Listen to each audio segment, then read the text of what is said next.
You know, like probably started collecting about 2011. Yeah. I raided Brian's tackle box to start with. Yeah, right.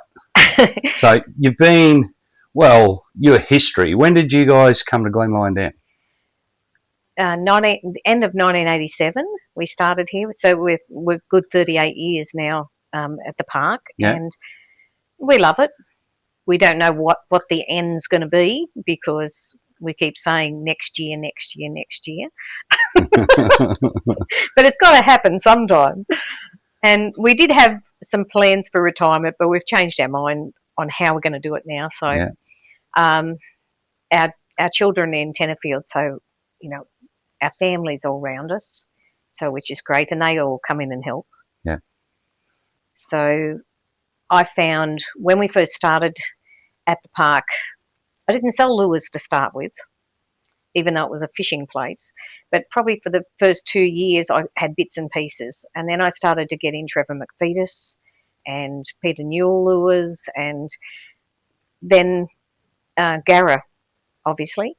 And they were going so well, and I started, you know, expanding a little bit in the shop. Yeah. So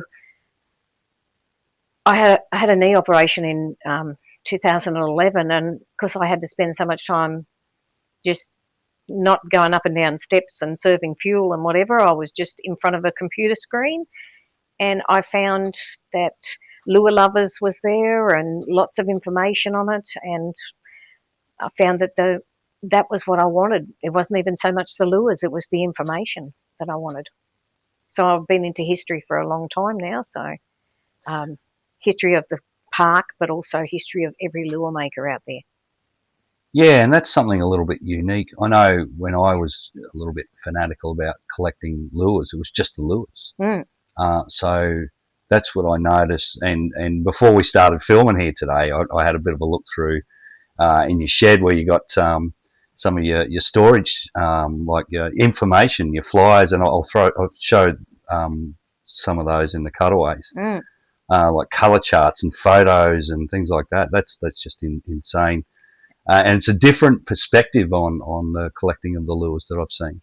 I think Brad Holman, who's passed away now, he was the one who got me onto it, like through Lure Lovers and all the information he knew. You know, something had come up and he'd know about a lure.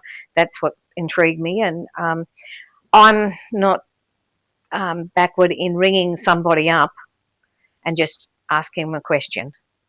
Once I find a phone number, it's the hunt of, you know, doing a little bit of research to find who has a phone number for this man, you know, and when he made his lures. Yeah. So I love doing that. Like, just for example, this little lure. It was advertised on Facebook for sale, and I grabbed it. It had a little black cricket with it as well, and in this cute little box. And I would have judged that to be sort of 1990, you know, or before, by the perforated little box that it was in. Yep. But there was an ABN number on it, which had to be later because, you know, that was 2000 for starters. And for people that can't see that says Dennis the Hopper on there, does it? Yeah, and it was actually a plastics company, but it's made out of timber with little plastic legs. And it was so cute. And I ended up ringing the man up. I couldn't get an answer to start with, but then he messaged me back and said that he'd had a stroke and he can't talk on the phone. So we just had this message backwards and forwards, and he was telling me all his information. So I'm looking in your cabinet there, and I can see. Well, I can see one there, or a couple there. Obviously, Fuglies. You've got some other stuff. You've got a whole stack of Fuglies in there. Well, that shelf is his. That's a whole shelf, yeah. Looks like an Ollie Hart there. I do have a few more, but I change them over from time to time. Yeah. Yes, Ollie Hart, but there's 42 Australian lure makers in there. Yeah, right. So I do, these here are from the Australian Australia Day Awards. Yep. Your big kookaburra. Yeah. The magpie at the back. So that'll be one of Maddie's, yeah. Gill hop. 2 of his are gill hop. Yep. Yeah, so we've got Jollop and There's lunar lures. See one of Clayton's down there. And that's Jason Say, that beautiful flower. Orange is my colour, by the way. All right. If anyone's wants to go and walk up and give Debbie a lure, she likes orange. There you go. Orange is my colour. I'll get a cutaway of this before, and I'll throw this over the top of us having a chat. So if that's all right, Debbie. Yeah, no problem. But I lost that Saratoga. I lost it for 2 years. When COVID was on, I did 52 lure histories on Australian lure collectors. Yeah. And I was ringing people up as if I was travelling around Australia, but obviously it wasn't. And I got I was so disheartened about the whole thing with COVID. It was so negative on Facebook. Everything was negative. But when I started this lure history, it just kept on rolling. Sometimes I put up 2 or 3 a day, and people would comment and put their photos up. And if there was some big one, like, say, Robert Gaydon, and I knew that was going to be, I had to break it up into all the different styles that he's made over the years, all the different names. So I did it at 12 o'clock at night so I could get all my listing out before people started adding to it. And it turned it more into a positive, which was great. Yeah. I have got a couple of favourites here. I'm actually just going to grab that camera and come on over closer. Look at this one. It's a beautiful catfish. It's a bug catfish. Chris Anderson and Kimmo Baldwin. That's just absolutely and that's with beautiful. The snipper cord, and it's a piece of driftwood out of the dam. That's just beautiful, isn't it? And in my cabinet there, I've got the crystals out of the caves. I'm going to just zoom in here on your cabinet, if that's all right. That big yabby up the back, big crayfish, is a nunya. It's beautiful. This lovely little one, the one here at the front, is abalone shell, and that's Scotty's lures. Oh, yeah? He's done some beautiful work. Some other grumpy there. Yeah. That's the one with the flowers you're saying? Yeah. Beautiful.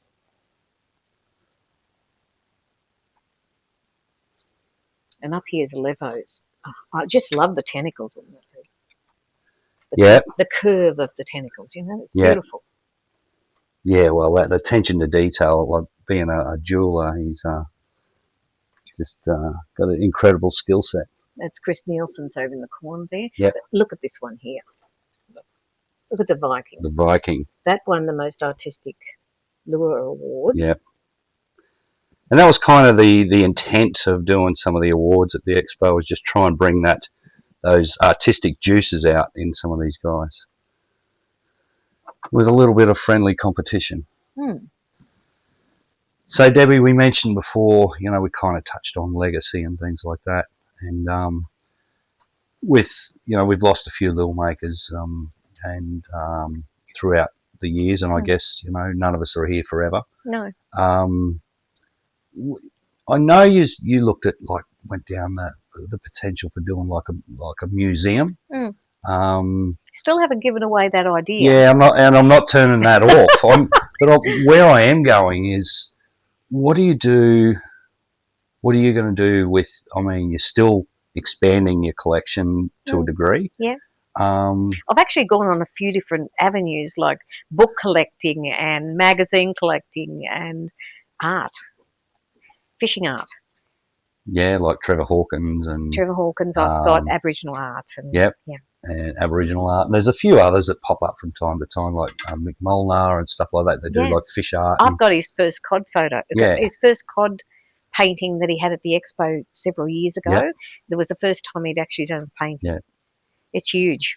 And I can't wait to put it somewhere. I just haven't got enough walls.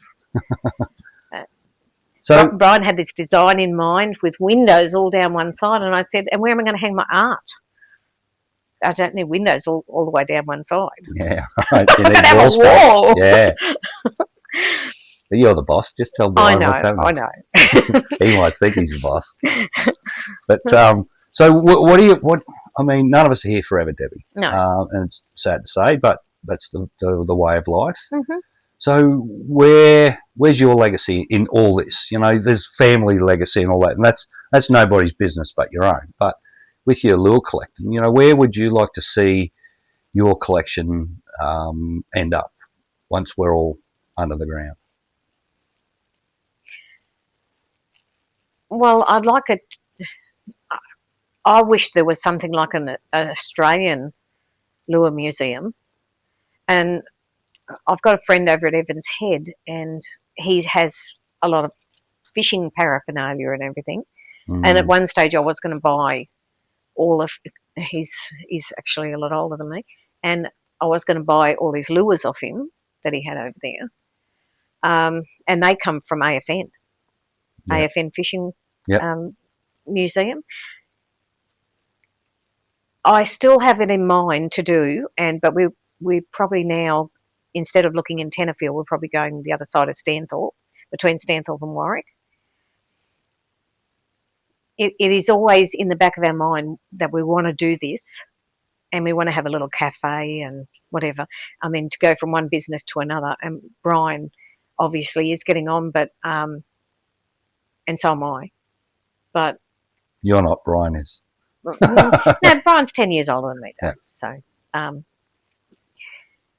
no, but it will always be in our back of our mind to do this. We look at places on the way up to Warwick, and you know, we look at places where it would be suitable to have it. But is there a house with it? That's what we need. Yeah, you got to live somewhere. And I'm thinking now along the lines of maybe we should just buy a house that we get permission before we buy it to have a built display, like another house, so to speak, but we could have public there. Yep. And I think because we've been in the public eye for a long time, that it's going to be hard to step back and not do anything. You know, we're used to working every day. Yeah. You know, we're used to talking to people, and hiding away in a little house somewhere out the back of Never Never is not going to appeal to me. Yeah.